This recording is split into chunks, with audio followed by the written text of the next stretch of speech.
Prepare to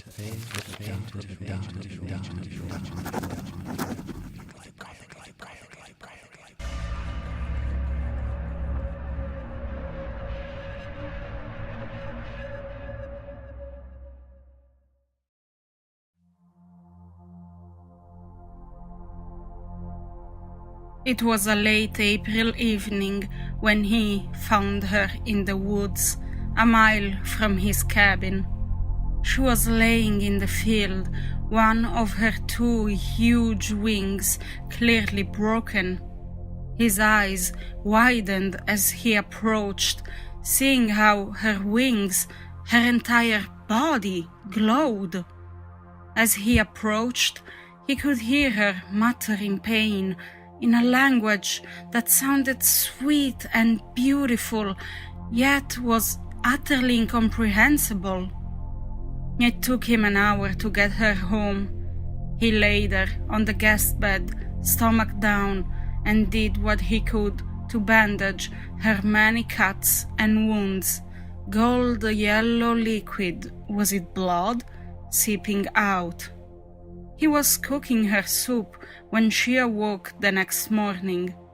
Smiling, with joyful tears falling down, she, in English and a voice too beautiful to truly comprehend, thanked him.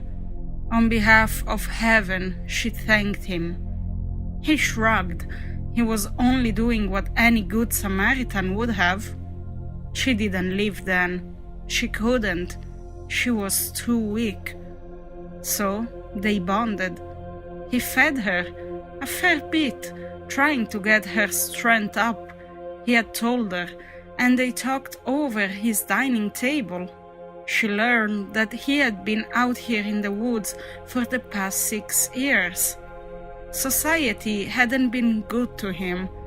An orphan and vagrant his whole life, he'd grown to despise human society, and society felt the same way toward him. It was all right, he said. He had everything he needed here. Besides, he'd left his old life, that he didn't like talking about, behind, back in the cities. She told him God loved him, that he'd always been loved. He listened, but didn't. He just fed her and nursed her back to health. Eventually, he started to feel things for her. She was truly lovely and truly divine. With her long, slightly curled golden hair and her brightly lit eyes that dripped with love, he almost began to reconsider his plan. Almost. The day she stepped outside, stretching her wings and readying for takeoff, was when he smashed her in the back of the head with a hammer, making her drop like a rag doll. It wasn't difficult cutting her up. Really, it was no different from all the people he'd done it to. Though he was not disappointed when he bit into the first batch of cooked meat. It was amazing. He never thought that this could exist.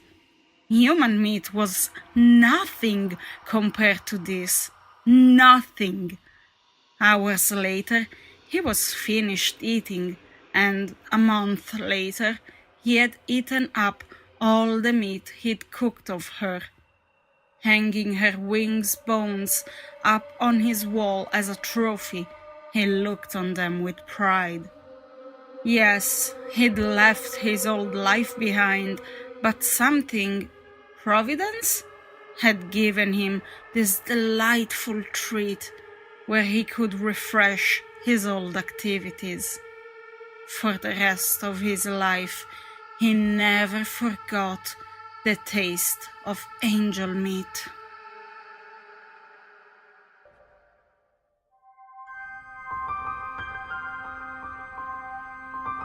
It's in the dustiest books that you may find the best stories.